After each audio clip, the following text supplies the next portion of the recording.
Hundreds on me stop, I'ma run it up. She gon' give it up. I'm like, what is love? Remember I was broke, ain't nobody give a fuck.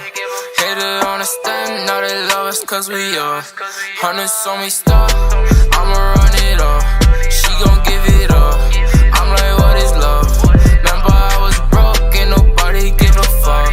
Hater understand, now they love us cause we up. She ain't fuck with me when I was broke. But rush your block up, go and get a coat.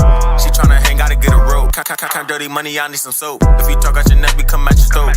Cause she so wet, gotta get a boat. You wanna be like me, then take some notes. All like a player, don't need a coach. My hundreds is blue, but I ain't a low. She tryna control me like a remote. Addicted to money, I'm diagnosed. I ain't wanna fuck, but then she provoked. Asked if I'm in love, and I told her no. Bro, stacking hundreds right in the vote. They all was sleeping, now they awoke. Got the crack for her, she needs. I'ma run it up. She gon' give it up. I'm like, what is love? Remember I was broke, ain't nobody give a fuck. Hater understand, now they love us cause we up. Hundreds on me stop, I'ma run it up. She gon' give it up. I'm like, what is love? Remember I was broke, ain't nobody give a fuck. Hater understand, now they love us cause we up.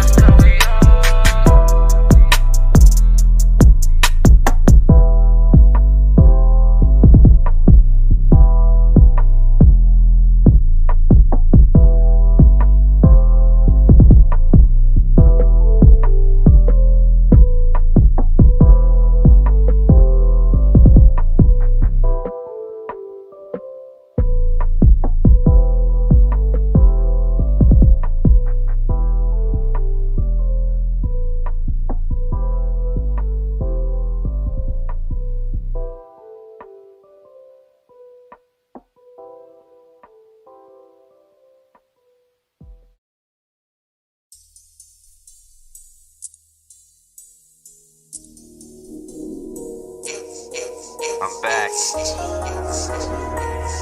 We back. Ha. You ain't ready.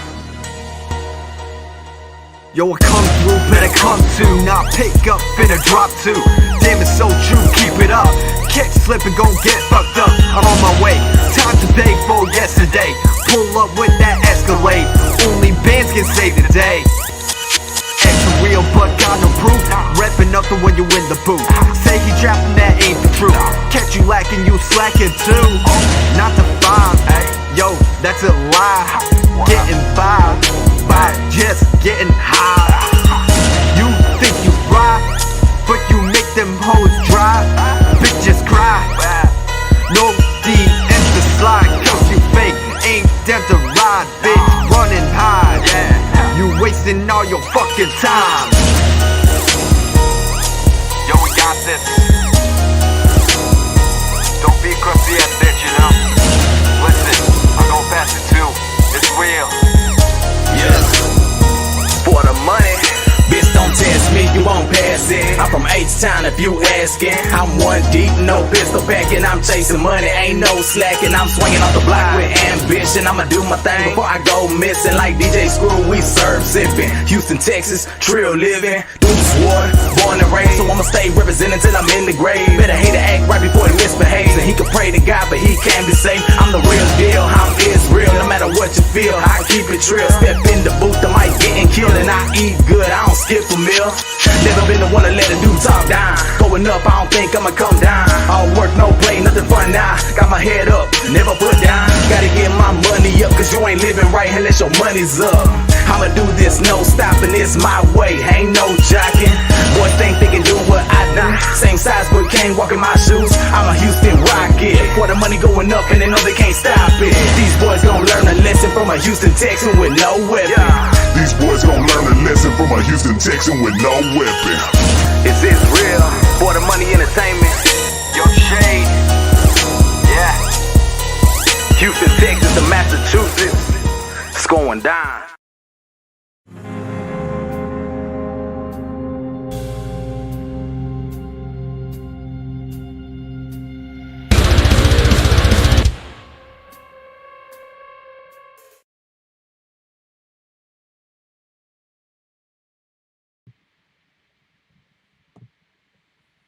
What's going on, guys? So I was not really a lot of y'all in there, but if y'all are watching in the archives, welcome to another chill stream. Hope everyone's having a good evening so far. We're not gonna. This one's not gonna be as long as usual because I didn't bring anything to stay over tonight because I'm a bit of a dunce and forgot. But we're over at Hayden's house. If you guys can't tell, this obviously isn't my bedroom at my new house or anything. But I'm here with, of course, Hayden tonight, who is hosting me here for the stream tonight. So not much to well, we were originally going to do a reviewing a cart live stream tonight, but unfortunately we didn't get any submissions, like literally zero. We had a guy ask about ATVs, but I'm so unfamiliar with ATVs in general. Like being from the South, you at least have a little bit of knowledge on ATVs, but it's not like we worship them or anything, and know the differences between all of them. I can name like two. It's like the Sportsman. I can name one. That's the Sportsman. But yeah, so I mean, I'm literally very out of the realm of ATVs. But anyway, we didn't get any car submissions, so we decided we do a chill stream instead because it's been a minute since we've done a stream. So we have a couple cool car topics to talk about. I don't know if you want to wait until we get people in here to bring them up, but Jeep announced something today, which was kind of a random surprise. No one saw coming. I didn't see it coming, that's for sure. I was talking to Hayden about it earlier because he didn't even know. No. I mean, we don't really do a lot of things with Jeeps anymore, especially since Michael doesn't have his anymore. But we kind of stray away from Jeeps. So, but this one was just I saw it was like a big thing, and I was like, I got to see this for myself, and went and saw the picture they posted. So it's pretty big for Wrangler enthusiasts. I will say that the Bronco gets revealed in 2 days, which, again, we're not off-road savvy people. My truck's a street truck. He doesn't like trucks. No. Just happens to own one. So it's like, we're not really in the foray of, off-road stuff. So it's like, it's a big deal the Bronco's back. It's a huge deal the Bronco's coming back. But it's like, at the same time, it's like, it's the Bronco. It's a car none of us will buy. Yeah. Neither of us are really interested in it. We'll see them driving around a lot. Oh yeah, around here. I have no doubt we're gonna see them probably, like for at least the first year, we'll probably see as many of them as we do Wranglers. No. You don't think so? No, they're not something like that. You don't. You think it'll still sell well, but Yeah, but I mean, you just see like how, like the new trucks, how they've come out. You see them everywhere now. Yeah. They haven't, like the new Silverado hasn't even been out that long. no, it has not. They're everywhere. I saw the 2500 or the 15. Both. The refresh. But yeah. So the Bronco gets revealed in 2 days, even though everyone knows what it looks like. Mm-hmm. I mean, the leaks have been, they've been out for a few months now. Pretty much, if there's any information on it tomorrow, it'll be pretty much just a confirmation, or 2 days from now, it'll be just a confirmation of what we've already seen. I mean, that's kind of how it's going to be. Ford did a terrible job keeping that one a secret. About as bad as they did the Mach 1. The new Mach 1 was like pretty much like everyone knew it was coming. Mm-hmm. So it was like, it was not a secret whatsoever. But they did a really good job hiding this one. The 500 got held up pretty well too. Or they didn't do a good job hiding the Bronco, but they did a really good job hiding the 500, I think. They're really good about that one though. Yeah. Like, the Mach 1, I mean, I'm surprised they didn't keep the Bronco locked down tight. They kept the Ranger locked down pretty tight. Mm-hmm. I mean, it was still obvious when it was, if you saw it in the camo. Because people knew what it looked like overseas. It's the exact same truck. So it's like, everyone knew what the Ranger looked like already. So like, yeah, that's definitely the Ranger. They just are moving it here. The same truck that they're there to get overseas. Speaking of the Ranger, so apparently there's rumors going on right now that the new Ranger Raptor is not going to be running on the 2.3 or the diesel it has overseas, but it'll be getting the 2.7 EcoBoost. So, twin turbo EcoBoosts in a tiny truck like the Ranger. I say tiny loosely. Our trucks are smaller. Yeah. But, still a really small truck with a twin turbo V6. That's cool for, I guess, people who like trucks. Yeah. I mean, I think for me, if I did a street truck build, obviously I think the Ranger comes to mind rather quickly. I really like the new Ranger. And the setup it's got, if I wanted to do like some sort of wild, fast street truck, I mean, the 2.3 or the 10-speed is a pretty hard combo to beat when it comes to, a 4-cylinder powered truck. Mm-hmm. I mean, obviously, like, the Colorado is there too. The V6 in the Colorado I've heard is pretty good. I don't know in terms of a power build, but I know they're pretty reliable. Dodge doesn't have any competition. Mm. I mean, they're kind of slacking. I mean, they need to get to it with a midsize. I know there's been tons of rumors about the Dakota coming back. I think now is the time, Dodge. I mean, you're stuffing Hellcat motors and everything. I mean, why not focus on a market that's got a good bit of attention right now? You guys could probably swoop in and do a good bit of damage in. I mean, like the Dakota did pretty good when it was around. I mean, obviously the Ranger was the big success. The Dakota had a pretty decent sized market share back in the day, so it's like it makes no sense that Dodge has not put out a new Dakota. I mean, they've got a good V6 that can do light towing and produce a decent amount of power. I mean, the Pentastar, it's not. I wouldn't say it's on the same tier as like the LGX and the Camaro and the 3.7 and the Mustang was, but it's still pretty good for a V6. I mean, especially when you look back in the old Dakotas that had the old 3.6 that were awful. So I mean, it's I just don't get why Dodge isn't. I mean, they've literally, it seems like when it comes down to introducing models, they focus more on putting the Hellcat motor in everything. Yeah. And it kind of sucks in a way. It's cool because they're giving the Hellcat treatment to a bunch of different models in their lineup, like the Durango now with its Hellcat variant. The Ram TRX is coming soon, which is going to have that motor in it. Or the T-Rex, however it's pronounced, is going to have that motor in it. There is the Red Eye just got moved to the Charger now, so there's now that. Obviously, there's another variant of the Challenger. We've talked on these streams before about how there's way too many variants of the Challenger. Because I mean, there's lots and lots of variants of the Challenger. The Charger, not so much, but the Challenger, oh my gosh, it's like I think we counted up as like what was it, 15 different versions of the Challenger. Yeah, it was a lot. And now they're adding another one on top of it with the Super Stock. So it's like, I don't know. It's like I guess it's just a Challenger for everyone. If you want a Challenger, I mean, there's tons of different flavors. Yeah, I guess so. If you're into that, I guess. I know some people here. This is a predominantly Ford channel, so I know not a lot of people here are into Mopars, but I mean, if you want a Challenger, I mean, they're all over the place. You can get them for any price point you want. I guess that's one advantage they have with the Camaro and the Mustang. The Mustang and the Camaro kind of hold to one price bracket, and the Challenger's kind of all over the place. You can get in the hundreds of thousands now. Yeah, I mean, there's a rumored Ghoul and everything, which is apparently going to be an absolute monster. So who knows when that comes out? I mean, a $200,000 Dodge. I think if the Ghoul really costs that much, it would make no sense to buy one. Because I mean, even if it is the Elephant motor that makes gobs of power, it's still at the end of the day the same car you can buy for $25,000 at a Dodge dealership with a 5.7, and you can put a blower on it. Probably not hit 1,000 easily. I think is that Elephant around 1,000. Yeah. So I mean, obviously won't hit 1,000 as easily, but you could probably build a 5.7 or a 6.4 even to 1,000 long before 200K. You just won't have the suspension tuning. No. But one thing we've been debating recently, not really debating as much as just kind of been talking about. So you guys remember the RS we picked up, or I didn't pick up, but I helped a friend pick up over this week. Unfortunately, that car's already in the shop, which really sucks. He had it for 24 hours, and then check engine light, suspension trouble, already at the dealership getting fixed. Thankfully, it is under warranty. Nothing to worry about in terms of it. Him having a cough up dough to get it fixed. Thankfully, it's still under warranty. Really I know. It was at a Ford dealership in Tampa before it came up here. I don't know which one. So, I mean, even if I did, I wouldn't call him out or anything because I don't want to get sued. But, it was in a dealership in Tampa, and Andrew said something was wrong, like they goofed it or something like that when they sent it up here.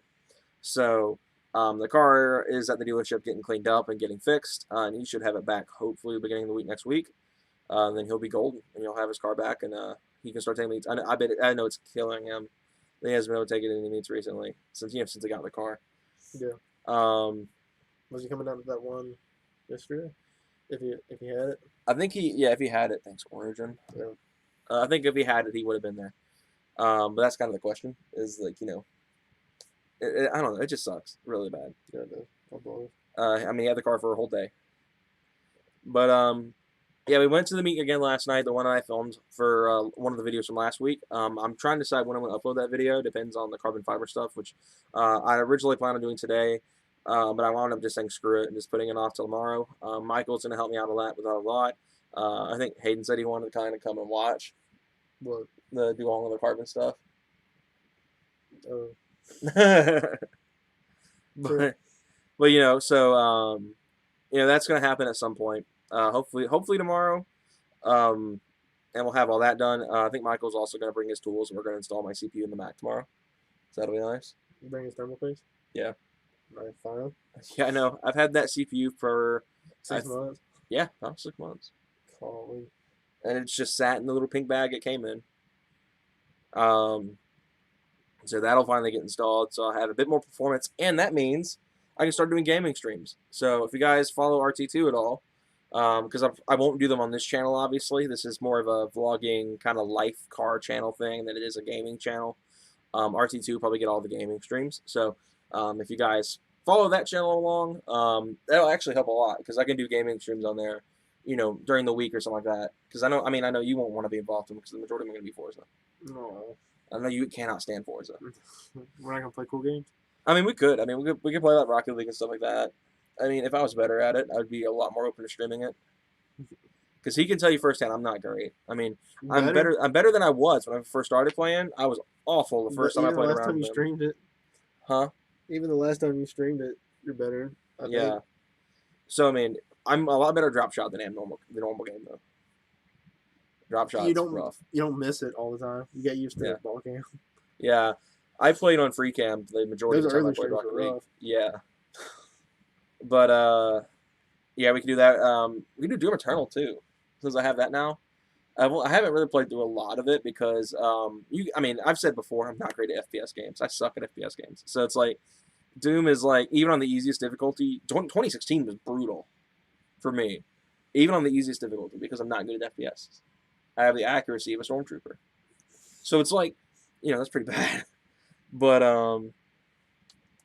you know, Eternal is just a whole different level. I died like several times in the first level. But anyway, that's kind of that. So if you guys follow RT2, we'll be able to start doing some gaming streams on there, which I'm really excited for. I love doing gaming streams. It was one of my favorite things back when the channel was both topics, when we did both car stuff and games on the channel at the same time. It was one of my favorite things was doing gaming streams. So it'd be nice to kind of bring that back, at least in some form, on RT2. So if you guys want to follow that channel along, you can do that. As well as I'm going to be recording Forza and stuff like that. I want to bring like a 1320 video style to Forza, and that'll kind of be something I do periodically. Because I have like a whole group of people I play Forza with on the weekends. So well, I'll be doing that at some point. Maybe Hayden will come out of the game. No. I did give Hayden my old wheel setup because there was a brief minute where he wanted to get the game. I think you said if it was $30, you'd be a lot more open. It's not a $60 game. Yeah. Like even I don't think it was worth $60. And I paid $60 for it. Yeah, I don't know, man. But anyway. So yeah, carbon fiber stuff's coming soon. S2K stuff we've got planned out. We haven't, you know, talked much about the car recently in terms of stuff getting done to it. We've done like little hints here and there, but the car it's still around. It's still running fine. Still just as cool as ever. We took it to meet yesterday, actually. If you guys follow my Instagram, I posted a picture that we took like an hour before the meet even started. We got there an hour early. Because so I had it all planned out yesterday. We were going to go to a restaurant that had the dining room open. We were going to sit there, probably wait a few minutes to get in. And during the time, I mean, obviously they have to cook the food and all that junk. Get the food, and then by the time we got out, we were ready to go to the meet. That restaurant was too crowded. It was gonna be about a half-hour wait. So we were like, screw that. Well, I was more okay, but he wasn't. Because I know you don't like waiting. Yeah. And with all that place going on, was packed too. yeah, it was packed. So we were like, yeah, Rona's still a thing. So we went to Taco Bell instead. So we went to Taco Bell, went to a racetrack so he could get a drink because Taco Bell's drinks are a little overpriced. Sat there and ate for about 30 minutes or so, and then drove and sat there at the parking lot for like an hour before the meet even started. We got to watch everyone pull in and everything. Michael, unfortunately, like didn't really catch up with us until I think it was like 10. Is that what time he got there? I think so. It was either 9:45 or 10. He finally showed up. I mean, obviously he's got a long ass drive. Yeah, he's a lot farther away than he was. Because you know darn well if he still lived out this way, I mean, we would have all probably met up for dinner at the same time. It was like 15 minutes from my house. Yeah, so I mean he used to be very close. It really sucks that he's so far now, but yeah. So like I said, that video will be up at some point next week. So keep your eyes out for that. Because I know you guys I know some of you guys really missed the car meet vlogs. Those were some of my favorite videos to make. Was going to meets and filming. And that's why I was really hoping Boosted would come back. Because that's what sucks. With Boosted dead, it's like, we didn't have anything until this one popped up. Because I loved Boosted. Boosted was fun. I mean, sure, it got a little toxic towards the end. Not anything in the staff's fault. You know, the staff was great. I love the staff there at Boosted. Still do. They're really great people. All of them are like just super nice people. And it's a side the car community needs is like more kindness and proper people. And Boosted was that. The staff at least was. But there was a lot of toxicity from, meat goers and stuff like that. And even at this new one, I sensed a little bit of it. Not anywhere close to as bad as Boosted was towards the end. There was a little bit of beef going on last night between a couple of guys over an oil leak out of all things. Stuff like that. So it's like, but, it's a lot more chill. I wouldn't say we went up all the way. The STK isn't too bad. No, it would be like a drug. Yeah. I had to get those little cam cap, little gasket thingies. Oh, yeah. I can't find them anywhere, dude. I remember for a while you could. And then I guess they just sold out or something like that. And I guess there's probably not a lot of companies making them. No. Hopefully with Honda starting to support the S2K again, you'll get some stuff like that coming back. Mm-hmm. Because that'll be nice to see that come in. But Hayden has said he's getting a new job soon, so that's pretty cool. Yeah. Just run. It's got to calm down. Yeah, that's the big issue. Because, like we've said in the past, Hayden's got a genetic disability, and his immune system is not strong.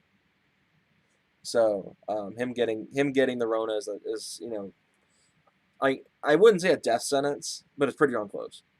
Yeah, but it'd be a hospital stay for sure. Yeah, it might not kill him, but it'll put him in the hospital for a while. We theorize he already had it at some point because there was a brief time in December. I think I've mentioned this before, but screw it. There was a brief time period in December where my sister got sick. And then I got sick, but instead of me getting throwing up and stuff like that, I just had a coughing fit that would not stop. It was a 2-week-long coughing fit, and he can tell you firsthand. Oh my gosh, the voice crack. He can tell you firsthand. I would not stop coughing. And then I came over here. I don't get up on his face and stuff right in his face or anything, but coughs can still travel a good bit of distance. We rode the same car, and it was the winter.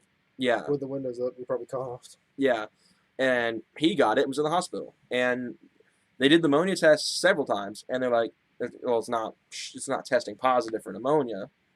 And I know there was a lot of things that were going on with the coronavirus. It's like you'll test negative for pneumonia. Mm-hmm. So we theorized he already had it at some point in December. So it definitely sucks because it really screwed him being in the hospital for so long. But obviously we've all recovered. We're definitely careful going in public right now with everything. Because my worry is I get it and then I bring it to him and not know it. I might who knows if I'm one of those guys that are asymptomatic. Mm-hmm. Because who knows? Maybe I have been exposed to it before and had it and didn't show symptoms and maybe he has antibodies and it was fine or who knows. Yeah, Michael said Nick had something at the same time. Mike was in the chat, my dude. Hmm. If I wasn't here, we'd be on Discord. I'd have you in here, Michael. I know. I was in the truck with him. I might not show it. So he may have been asymptomatic too. Because I know there's a lot of people are asymptomatic. It's not everyone shows symptoms. It's isn't that kind of skewed? Yeah, it's kind of weird. Like Brandon had it a couple months ago. And he didn't show a single symptom. No, he tested positive, then he tested negative. So I don't even know. It may have been a false positive. Yeah, I don't know exactly how this. It's really consistent. Yeah. Michael said he's good. But yeah. So, and this whole thing sucks. It's for Southern Caffeine and Octane. We're waiting until it kind of calms down a little bit more to go back. Because again, even if he doesn't go, I could go and get it and bring it to him, and he gets sick and is in the hospital. So, got to be careful. As much as we want to go back to our cars and coffee stuff, or hopefully Import Alliance when that comes around. Yeah, I don't want to miss it. That's going to suck. I know. I really want to go. It's my favorite event in the state. Even though I drive a domestic. I drive a Ford, but I absolutely love IA. So it's I would hate to miss it because of this. I mean, they've already rescheduled it twice. I don't know how much money they're having to pay the Speedway to get to keep it there, but... They make bank off of it, though.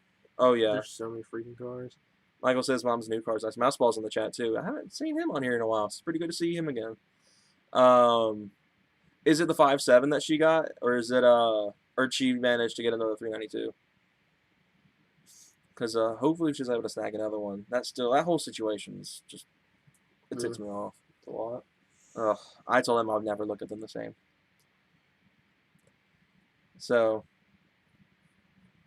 but yeah. So hopefully IA still happens, and hopefully it's calmed down a little bit. Hopefully the curve is a fully loaded 5.7. So Nice. like leather seats and all that, like heated and cooled stuff. Because you know I'm a fan of the heated and cooled stuff, and you know. Congratulations on the sub explosion. I appreciate that. That's I didn't expect it. It was like literally once I hit about 800. Like they say this with YouTube channels in general. It's like once you hit the higher your channel goes, like the more subscribers you get, it climbs faster. And it kind of slowed down a little bit once I did hit 1,000. It was like that push to 1,000 was good, but then as soon as it hit 1,000, it kind of slowed down a bit. Because I'm at 1,025 right now. Yeah. So it's about the same as it was like right before the big push. It was like once I hit 950, it was like straight to 1,000. Yeah. But now I'm over 1,000, it kind of tapered off a little bit. But that's just probably I haven't been putting out as many like high content videos. Yeah. You're moving and stuff. So Yeah. That was on pause for a minute. Yeah. Michael said it sounds really good. The 5.7. We talked about this last night with him at the meet. I think we're all in kind of even Michael, who owns a 6.4, we're all in like the same boat that the 5.7 sounds better. I don't know about that. You don't think so? I think it was 6.4 sounds. I think the 6.4 sounds great, but it's like not when they're straight pipe. But yeah, the 6.4 is not good. Sound good in the straight pipe. Like I think Michael's setup is good. The mid muffler delete sounds pretty darn good. Which is so funny. This like it doesn't make sense to buy like a high end exhaust for a Charger or Challenger because they all sound the same. Like you get Corsas on a Charger or Challenger, it sounds just like a mid muffler delete. pretty much. So it's like there's no sense in buying a high end exhaust for a 5.7 or a 6.4. Just delete them off. Yeah, just delete the mid mufflers and you're good. You get the exact same sound. You might get a little bit more drone. $100 exhaust. Yeah, I mean it's a lot cheaper than a Corsa, and no power gains. That's right. The 6.4 is maxed out from the factory pretty much, like in terms of NA, isn't it? I mean, mine is a cam. I think a cam's like one of the only things that can help. And I know Michael said even that doesn't add that much power. Yeah, I think there is a bit of a lull right now on YouTube. But shoot. Anyway, since we got some of you guys watching now, so Michael, I don't know if you've been paying attention. Speaking of 392s, Jeep posted this today on Instagram. So the Wrangler, as a lot of you guys know, has not had a V8 in a very long time. I think the 80s. It was either the 70s or 80s when the Jeep finally killed off the V8s in the Wrangler. And they kind of went for like a smaller style. And everyone knows, like, the JKs especially, they've been swapping V8s into like crazy. 5.7, 6.4s, Hellcat motors. I haven't seen Hellevent yet, which is kind of interesting. I've been waiting for a Hellevent swap. A-Bitter in the chat, my dude is back. Hey. But Jeep posted pretty much something with no warning. And it was a picture of a Wrangler hood with 392 and very faint kind of, it was like very blurry. Like I wouldn't say blurry isn't like, they took it on like an early 2000s Android or anything, but, or like an iPhone 2. But they, what was I going to say? But yeah, so I mean, they posted pretty much the Wrangler's getting a 392. So they're skipping the 5.7, which I thought was hilarious. Yeah. They're like, screw the 5.7, we're putting the 392 in the Wrangler. That's gonna sell like hotcakes. Huh? It's gonna sell. Oh, dude, I know. Crazy. It's gonna sell so good. They're gonna make so much money off this shit. Because people are gonna be like, because I think it's been a pretty big complaint with the Wrangler that the 3.6 it's fine, but once you put bigger tires on it and everything, it kind of struggles. So it'll be interesting to see now with the big V8 up front. It's gonna help the Wrangler out a lot in terms of its purpose, going off road. Which isn't our thing, but it does make the Wrangler just a touch cooler. Because I always hated the fact the Wrangler used to have a V8 and they killed it, and now they're bringing it back, which is kind of cool. But still not something I'd buy. Wrangler's pretty light. They're pretty light. Are they? It's interesting how people don't do street builds with Wranglers. It's not common at all. I think I've only seen like 2, and they're Google images. A Bitter said he's sending how his morning went. Mouseball asked about the Sport Track. Sport Track's doing fine. It just needs a couple of things. I'm working on getting the AC fixed. I got to save some money up to get that done because the poor thing is just Georgia summers don't work with no AC. Or at least a convertible top. Like he's got the top down, so it doesn't really affect him too much not having AC. Still gets hot. It still gets hot, but it's better. Yeah, it's better than having a big roof and just having to go windows down everywhere. And it's still especially when you have black leather seats like both of us do. If the roof's up in that car, it gets so hot. And it's the same thing with the truck. It gets really, really hot if you have the windows up and with the black interior and everything. The black seats, I should say, not the black interior. So that'll be very fun to do. But thankfully, my AC stuff isn't quite as expensive as his is. The reason we bypassed his, because his AC compressor seized, right? And compressors for that car are about $450. So we were like, screw that, F that. So I went and found him a CR belt because you didn't really plan, like you kind of were just like gonna replace the compressor outright. And I was like, let me do some research. And I surprised him one day and brought him a CR belt, and was like, wasn't it for like a Fusion? Yeah, it's the same belt that Fusion uses. So we were like, all right, let's grab this belt and done. So we got the CR belt in the car, and it's been fine ever since. My AC, thankfully, is the compressor is only $250. So the same companies that make the ones for the S2000. So considerably cheaper. But again, it's still an expensive job. So I guess let's catch up on the chat here. Michael said he's going to order some stuff for the car so she can try to like it. I bet it's a bit hard to come down from the 392 to the 5.7, but in the end, it's going to be worth it. She's probably going to love it. I just hate how things happen, and she had to get it. Yeah. It ticks me off. Mouseball said he's going the retires route and started a YouTube channel, which is great. It's always nice to have new people on the platform. You just got an Abarth, so a pretty cool car. People are going to. Is it going to be a car channel? I hope so. I think it would be. Cool. He said to come down to the tail of the dragon. For me, it'd be going up, but I would love to. I'm a little bit sketched about taking an Explorer on the tail of the dragon. They're kind of infamous for. So. What are you talking about? Mine probably won't have that problem anymore, but I don't necessarily trust it. But I do want to go on the tail of the dragon. I would not be pushing it, but I would love to go. Because, trucks in general just don't handle. They don't handle. So, I would love to do it, though, at some point. It's on my list of things I want to do once I get the truck more prepared for trips. Because, like I said, I have to travel up to Tennessee or North Carolina, whichever side you want to start on. And, it's a bit of a drive. So, it's not as bad as, like Panama City, 6 hours. I think it's about 3 to go from here to the tail. So, nothing crazy. But, even then, I still have to make sure the truck's prepared.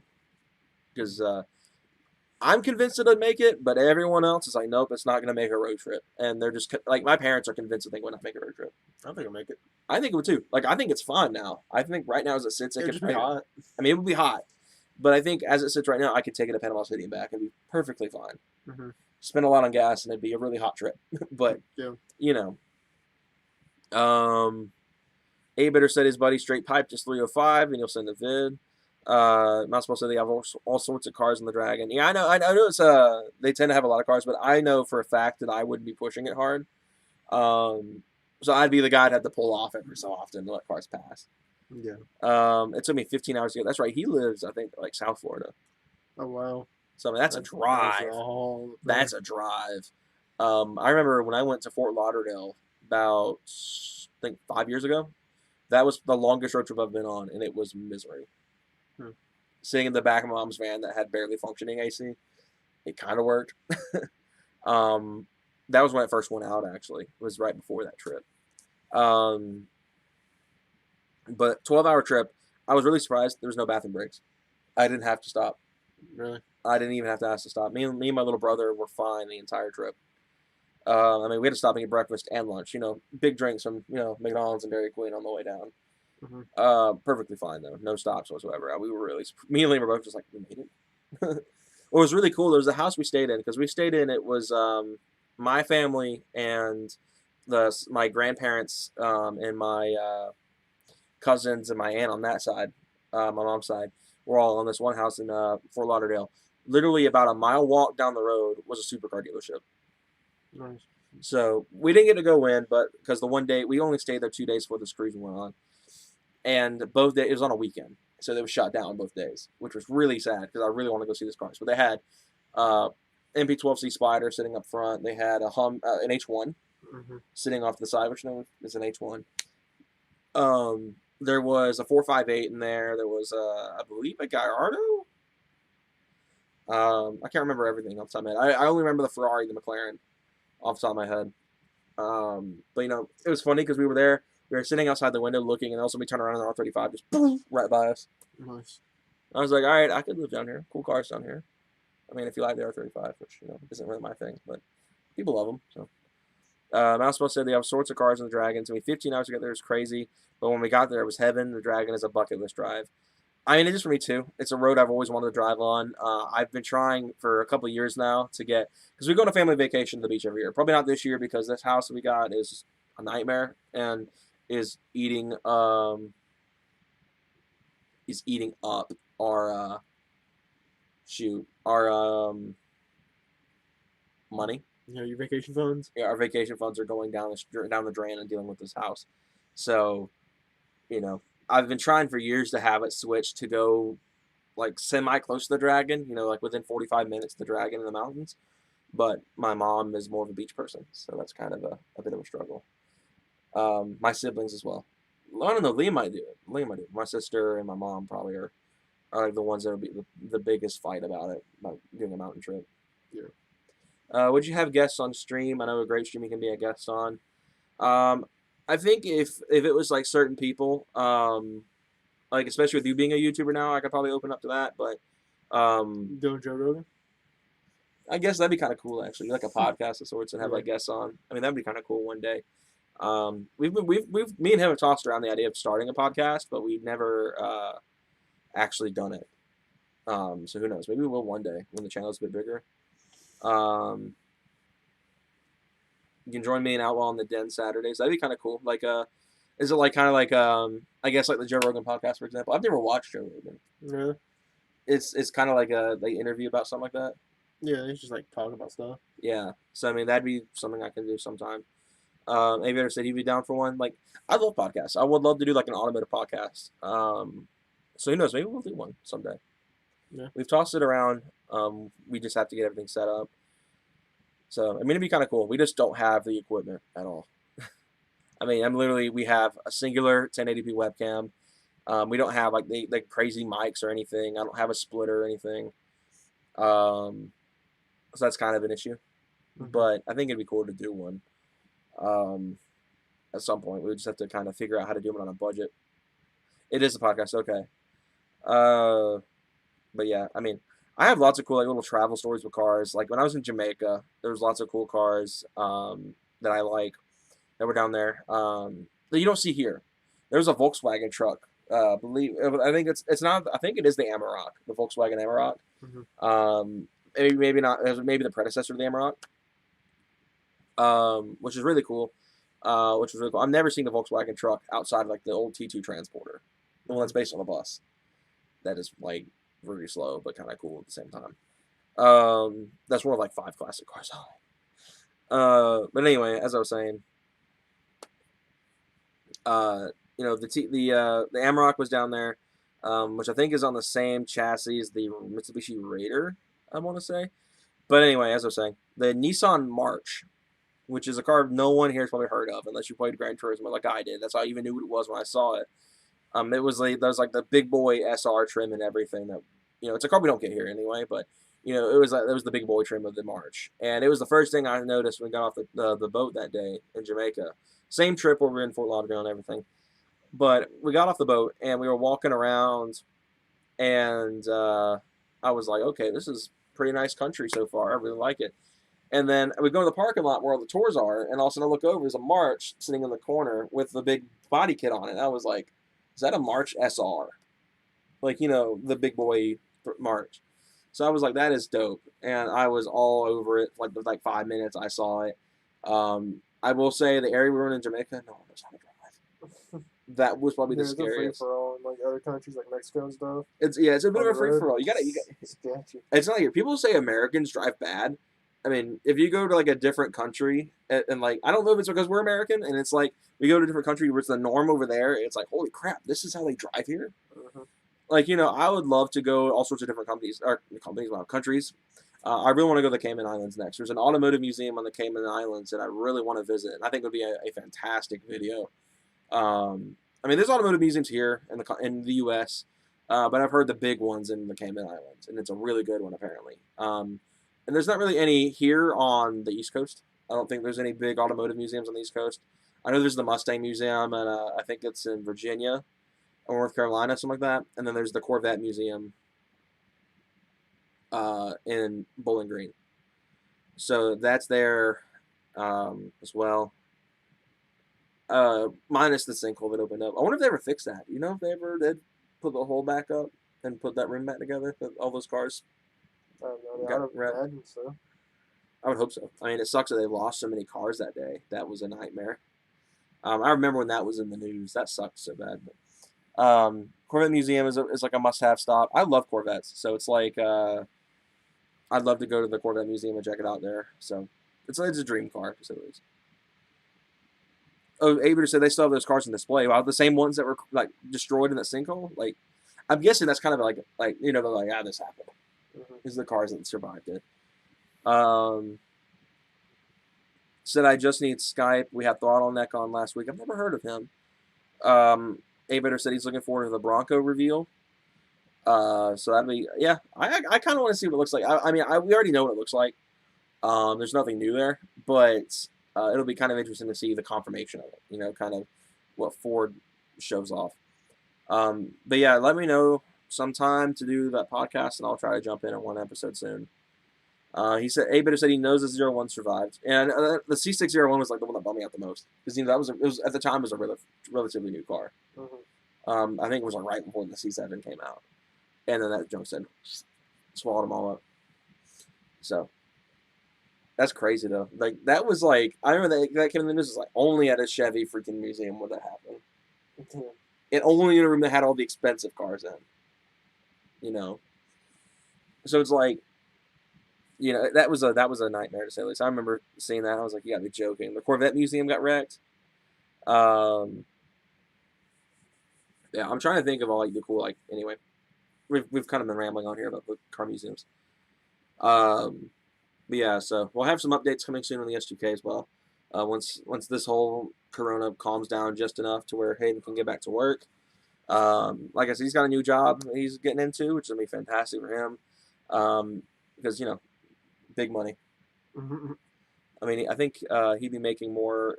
Well, we don't want to go into finances with call people out on their incomes. It's kind of personal, but big money. So Hayden will be able to start working towards. I think you said. What are you going to do first? Because you've mentioned getting a new daily, getting rid of the Ranger. What's first on your list? Is it doing all the stuff with S2K? Yeah. Okay, so S2K will be the priority, and then work on getting a new daily. Yeah.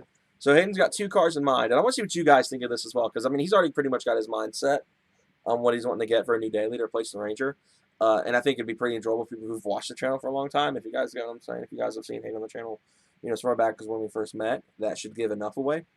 But Hayden is looking into getting. Well, I'll let you tell him. I'll let you tell him. I don't want to do all the talking for you. Oh, just the 2 cars? Yeah. It's just a GTI and a Genie Coupe. Yeah, so you guys know Hayden's had a Genesis Coupe before. He had a BK1 with a 3.8 in it, which was pretty cool. I loved that car. Unfortunately, it met a pretty harsh death, but which really is the stupidest thing because it was fixable. It was fixable. And then the car is like, you thought wrong, fire. So unfortunately, it met a fiery death. But ever since then, Hayden has wanted another one, and he's looking into possibly getting another one. BK2. BK2 this time instead of BK1. Are you going to try to find that 1 year they put Shoreline Drive in it? Or are you going to just be kind of fine with every color? Preferably want a 2015. 2015? Mm-hmm. What makes 2015 different? if I get a manual. It's the They kinda like did. it has the best like it doesn't lock out as bad. Okay, yeah, because for people who don't know the Genesis, there's a bit of an issue with them all 2.0 and 3.8, BK1 and BK2. They tend to lock out in second. His was pretty bad about it. Our spec Ryan has done tons of mods to try to stop it. And even his still does it. Mm-hmm. And I mean, He done. put a 2015 trans and he said that fit and that helped. Yeah, but it So- still kind of does it. I'm sure it still does it. Yeah. But that here is better though. It couldn't have been as bad as mine though.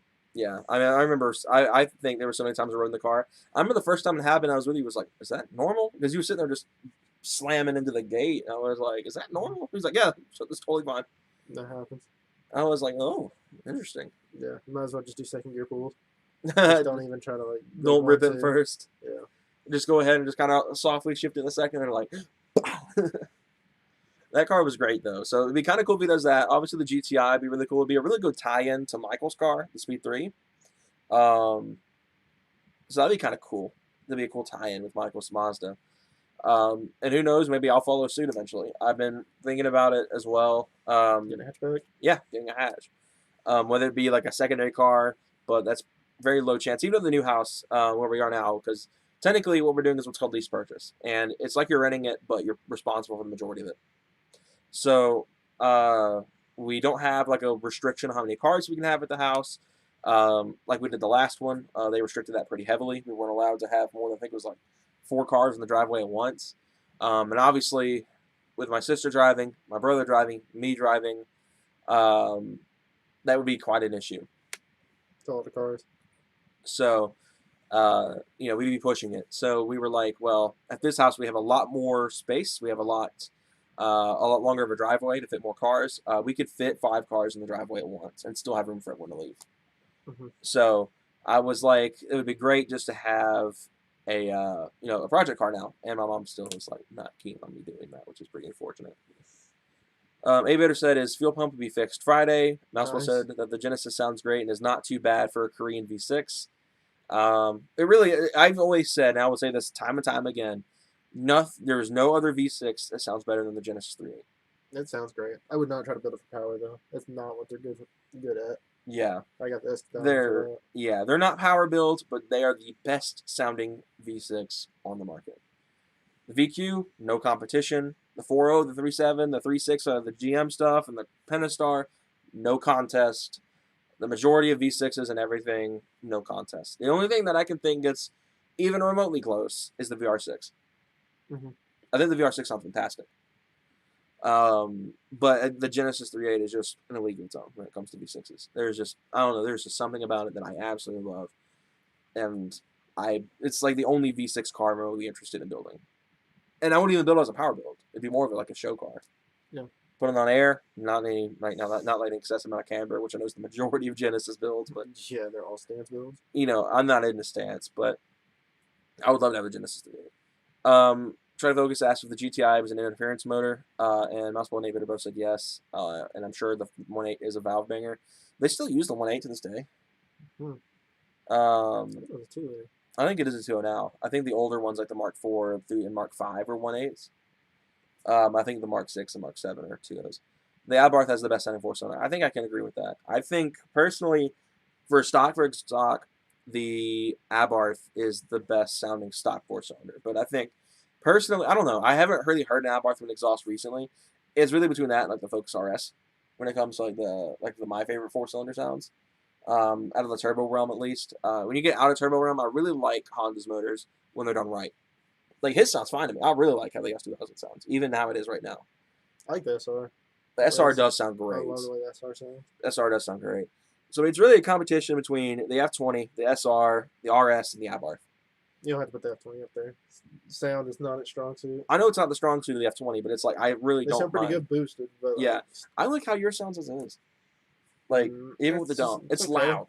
It's loud. It's good for a But Honda, but it doesn't have that stereotypical Honda sound, no. which is what I like. It's not that like chainsaw sound.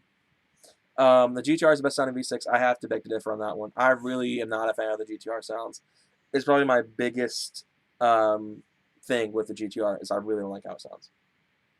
And it's overdone. Everyone that has money builds a GTR. Like, Cannot stand that. It's why I don't. That's my big reason why I don't like R35s. It's just, to me, they're overhyped. They're hyped, and they have a good reason to be kind of hyped, but I think they're overhyped. fast. They're fast. They can be stupid That's fast. like the only thing they're good at, though. Like I've heard, they can handle a little bit, but it's like they're not the same as the R34 was. No. I mean, I would say it's a good evolution upon what they tried, but the R34 and older are much better cars to me. Mm-hmm. I have a video on my channel of how the car sounds on a 5. I'll have to check that out sometime. I've always said the Abarth's kind of been one of the only 4-cylinder cars. It used to be the only 4-cylinder car I considered for a long time because of the sound. But they're kind of holding their value now. They aren't quite so cheap now. They're kind of going back up, I guess, because I think Fiat pulled out of the U.S. recently. Mm-hmm. Again, I don't know if they pulled out entirely or if it was just the 500. I know they pulled the 500 out, so that entire line's gone. So I don't know. There's not really much Abarths around here either that have exhaust, which really sucks. Because I love Abarths. They're one of my favorite cars. But yeah, they're kind of holding their price now. They used to be cheap. I remember for a while you could get an Abarth, like an early Abarth 500 from when they first brought them over here. It was like $9 grand, $10 grand. Mm-hmm. And people love them. I love them. But Michael would give me so much crap for loving Abarth. But yeah, the 4.3 Vortex sounds good. I haven't heard a 4.3 in a while. I think we've done right. I think most V6s can sound good done right, outside of EQs. Yeah. Even though I'm the guy who likes the HKS exhaust though. People don't like the HKS because it doesn't have the signature VQ sound. But that's what I like about it. It's not that VQ sound. It's kind of a unique tone in its own way. So I like the HKS more than like a Tome or a Motorman or anything like that. Alfa Romeo's still here. Yes, that excites me because I do like Alfa Romeo, even though they're historically well known for not being reliable in the slightest. No. Even now. Maserati as well. Maserati is still very unreliable. They're actually, I think, worse than Alfa. I would rather buy an Alfa. I'd get a Quadrifoglio before I got like a Ghibli. Interesting. Because I don't like the Ghibli very much. It's kind of, like I've said, it's just a glorified Dart. You love the Dart. I'm not crazy about the Dart either. I think Dodge had a good opportunity to build an ST competitor with that car, and they completely missed it. They tried with the Rally. When they put the Abarth motor in it, they tried. But it just, I think it missed the mark just a bit. I think the Abarth did a much better job than the Dart did at trying to compete with the ST. Okay, so where would you put the Abarth? Because the Abarth's kind of small. Mm-hmm. Would you put it against the Fiesta ST or the Focus ST? Fiesta. And like the Mini. Yeah, the Cooper S and all that. Yeah. That's about where I'd put it too. In that same in that realm. They're like floating in that 100 horsepower range. Yeah. Well, the Fiesta, or like not Fiesta, the Focus is more like 200. Yeah, it's like 250. Yeah. It's in that kind of Speed 3 range, somewhere around there. Old, yeah, GTI Speed 3. So yeah, who knows? But anyway, I think I was talking about it earlier. Okay, so the guy who helped pick up the RS. Offered me a job to work in his vinyl shop, right? And so I've been debating in my head taking the job because it would pay more than what I work under my mom. The issue is school. I mean, I'm still in school, so it's like I would have to figure out some sort of way to deal with my school schedule while also doing this job with Andrew. So that's my biggest issue, is trying to do that. But I would wind up at the end of the day being able to save some money and work towards a different platform if I wanted to, or save up as much money and just build the ultimate sport track. The build that no one does because it doesn't really make sense, but at the same time be the ultimate sport track in every way. I'm talking like manual swap, built motor, turbo, possibly. I kind of like turbo cars now, so I don't really like to do turbo. Something wild. Or I can save that money, put it towards something new. Like my main contenders are the Focus ST, the RX-8, the Genesis Coupe. Obviously, it'd be a bit of a push if he got one. I'm not one to get the same car as someone else. Michael has really wanted me to get a Speed 3 for years now. As that as well. That's also in the running. I'd probably get a Focus ST first because it's a little bit newer and has a bit more features than a Speed 3 has. Unless I got one of those, I think he said, what was it called? The Speed 3 that had the push button start and everything. That was really expensive.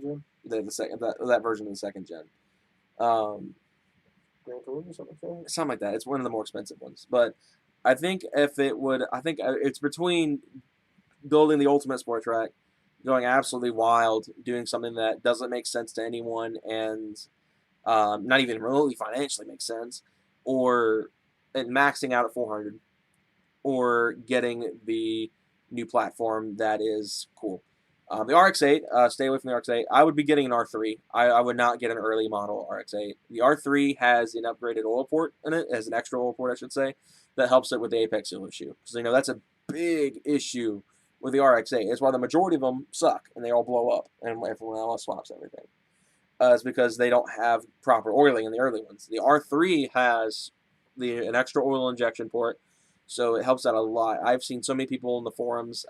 Sure, it's the RX-8 forums, and RX-8 people, they love their cars. They're gonna say, yeah, if you take care of them, they're great. But they say there's been shops that will have to deal with tons of normal RX-8s, but they've never worked on an R3. So that's the only way I'll get an RX-8 is if it's an R3. I will not buy any older ones, definitely not any automatic ones. It'll be a manual R3. And that's unfortunate because they cost about the same. RX-8s do flood out. It's just you have to kind of take care of it. Like, I know enough about rotaries, I think, where I could handle it at first. I mean, obviously, I'll learn as I go more stuff to deal with. Flooding is just an issue from people just not knowing how to drive a rotary. You can't baby a rotary like you can like an inline 4 or inline 6 or V6 or whatever. You have to kind of beat on a rotary. They're designed to have the crap kicked out of them. So it's like, you can't baby a rotary like you do most people's cars. So, I don't know. I love rotaries, so who knows? Maybe I'll buy one. But I think really the top contender is the Focus ST.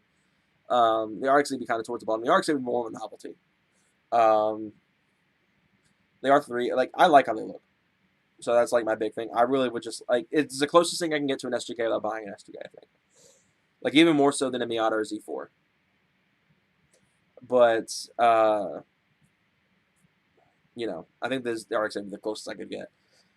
Plus, my people working on them. I know out here there's a couple of shops out here that do them. There's a body shop that did a lot of rotary builds out here. So I'm not sure. I mean, I would have to do research and see who all works on them and all that stuff. My local shop probably knows how to deal with them. The one that I took the truck 2 things off. I know it's a bit of a hassle, but I want to learn, other platforms and stuff. So the RX-8 is definitely a contender. Magnum's in the chat. My dude's in here. Focus ST is more like it. I think that's the #1 contender. I think really the Focus ST is the one that will be the cheapest on insurance, the easiest to get a hold of because they're everywhere and they're not terribly expensive cars. I mean, I've seen some like 2018 is the same price I'm pay for an Equinox, and I was like, that's not a bad deal. So it's like it's a really good car for the money. Also, I forgot to bring it up on the Civic Si as well. Either late FA5s, and that's what 2014, 2015. And then the new ones are also relatively cheap. The 2017s and 2018s, something like that, are a lot cheaper. I've seen some in the same range. A lot of the Focus STs I've seen. So, and the 1.5 is like actually kind of broken. I forget the name of the channel. Hayden has told me about him before. He has a tune, and he walked an Evo 10. He walked an Evo with just a tune on a 1.5 Civic Si. So they're kind of broken in a way. That's just Honda. Honda knows how to build their crap. So I think really it's between the Focus ST, the Genesis, the RX-8, and the Civic Si. But that's, again, 2 things in the lineup. I have to get the job, or take the job, and then I have to decide not to put all the money in the truck. Because I could very easily, like I said, just... And then the truck's insane. I mean, it would be crazy. Civics... I don't know. Civics can be gutless if you get the wrong trim. I think that... I like Civics. I love Civics. I don't think they're gutless. They don't hit hard down low. But VTEC, I mean, it's hard to argue against it. I think Hayden can confirm. Yeah, the top down. What'd you get them for? Yeah, so I mean, I love Civics. And especially the K20 cars, like the FA5. They can take you the shit out of them. Yeah, they're not like like the truck is, for example. The truck doesn't like having the crap kicked out of it. Especially at FA5, you see this like 300,000 miles all the time. Yeah, and for sure, you buy a Civic Si, easy on it. It's a car you beat the brakes off. So it's like, LS Swap Miata, that'd be interesting, but I think it'd be a daily if I was getting a new car from the job. LS Swap Miata is probably the farthest thing from a daily I could think of. That's why I'm really kind of aiming away from 2-seaters. Is I want a good driving experience or a car that's capable of at least 700. That's my goal, 700. I don't know. Focus ST Genesis also is not capable of 700, but they're lighter cars that 400, 500. I think that'd be plenty fun. The Miata, like that's what Miata's like is a dream project, but it's like something I would have to do on the side.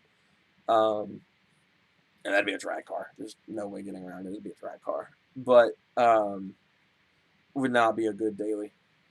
I'm surprised there's not been a Fit SI. I know too. That's kind of funny. I think that'd be a good Fiesta ST competitor. Imagine they did that.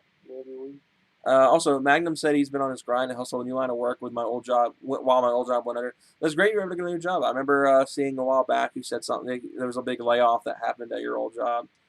The only Honda I like is the S2000. Right. I love all Hondas. I think Honda's a great brand. I love the majority of their cars. Minus the Element. I'm not really crazy with the Element. Or the Fit. The Fit I think can be cool done right. I think that Honda missed a good opportunity though. Like David was just saying, they didn't make a Fit SI, so it's like that would have been kind of cool. I mean, it would have been a great competitor for the like Fiesta stuff. Yeah, for the Fiesta ST. Civics are done that. There's a lot of Civic builds, but people. None of them haven't done right. Yeah, I mean, outside of like Boosted Boys, those guys know how to build some Hondas. Right. Those Preludes, I love Preludes. The NSX, the There CRX. was a FA5 at that meet yesterday. Though. Yeah, there was The one with an white SFA5. Yeah, the white one. I think it was dope.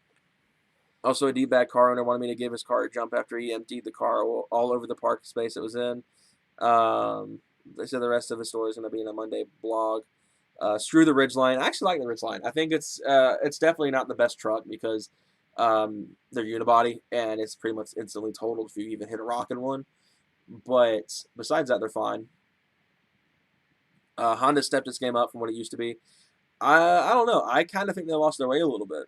I think the new Type R is great and the new SI is great, but they don't have the same essence as 90s Hondas do. 90s Hondas and early 2000s Hondas, they're raw kind of driver's cars. And now it's a lot of nannies. I mean, that's just cars in general nowadays are, minus cars like the Camaro and the Mustang. Those have improved heavily than they were in the early 2000s. They've both gotten big, great cars. Honda, though, it's weird. It's like they got with the times. The cars look a lot better. I will say, like the FK8 Type R, which is what's on sale right now, looks a lot better. Well, I wouldn't say a lot better than EK, because I really like the EK Type R. I like the way the small cars look. Yeah, and old Hondas, they just have an essence about them when done right. Sure, the majority of them are right-style D-Series cars, but when the builds are done right, that's where that's where the Civic comes into its own. That's why I love them so much. Old Hondas just have this weird essence about them that makes them so cool. Minus the EP, unfortunately. I love the EP, but it's just it got the short end of the stick. The Corvette has been true to its roots until the C8. They did great about staying exactly on the track that each one has been. It's not like the C8 was a radical change, but it's not been like that every generation. Like every generation has been just a modernization of the previous generation. Like I would say the C6 is like a more modern version of the C5 in a way, and the C7 is like a more modern version of that. So it's like they evolved each like the same formula, which is modernized it each generation of the Corvette, which is great. For people, especially the people who liked the old C2s, that like a big V8 power when the C5 came out. Because I say the C4 was kind of a dud. The C3 and the C4 I feel like were kind of duds. The C5 and up though is where it was at. The Ridgeline looks small. It is a pretty small truck. I've ridden a Ridgeline. My uncle actually went from a sport track to a Ridgeline, and he loved it a lot more actually, which is kind of funny to me. There are small trucks. They're really hard to fit a bunch of people in. We've done it. We sat 5 people in that thing once, and it was misery. The new looks of the Hondas. Yeah, Honda's looks are like they've gotten cool. I love how they have FK. Yeah, the new Civic I think looks fantastic. Especially the front end. That's where it shines. Is how the front end looks on both it and the Type R. But I don't know. I just don't think they have the same soul as the late 90s, early 2000s Type R, like the EK Type R, the DC2 Type R, the DC5 Type R, which none of those we got here in the States. Well, we did get the Integra in the States. Stuff like that. We didn't get the good EP. But I don't know. I don't feel like the new Hondas have that same soul that they had in the 90s. Thoughts on the new F-150? What is it? It doesn't really look different to me. I'm trying to remember off the top of my head. The 2021 does not look different to me at all. It looks just like the previous generation to me. Like, I see minor improvements, but I don't see, enough to where they constitute, like, this big reveal, like, oh, it's the new F-150. But to me, it looks just like the one that just got discontinued. So it's like, I think obviously the interior upgrades are great. Ford has always been kind of on the back end in terms of interiors. So it's kind of nice to see, a nicer interior in the F-150. I would say the 15 and up was a much bigger upgrade than the 11 to 14 F-150s. I think that was a big jump for them, was the 15s. So, Yeah, they look pretty similar. yeah, they don't really look too different. Different running lights. Yeah. He said it's like the 87 to 91, the 92 to 97 F-Series. Yeah, pretty much. It's like there wasn't really a lot of changes in that generation, but it was like minor improvements. No, I'm trying to remember. It's like, yeah, those are the ones that look very similar. So at the end of the day, it's like it's just a new F-150. I'm hoping they do some sort of street build. I know street trucks are kind of gone. Like the Silverado SS and the Lightning and all that stuff's gone. It'd be great to see like a mass-produced Lightning. Because, there have been a couple dealerships. There's one local to us, actually. One of my neighbors actually works at the dealership, where they built a modern interpretation of the Lightning. It's in your favorite city, where you used to work. Bremen. Mm-hmm. Rose. And it was a wild truck. It was pretty much just a Roush supercharged 5.0 single cab, and it was rowdy. But I'd love to see like a mass-produced Lightning again, but I doubt it. I don't think it's going to happen anytime soon. As cool as it would be. But yeah, I think that's like, okay. So on the topic of soul in cars, that's like, a lot of people ask me, like my brother especially. Me and my brother butt heads on this all the time. Oh, here's Michael's mom's. Oh, so she went with white again. I like the interior. It's a lot nicer.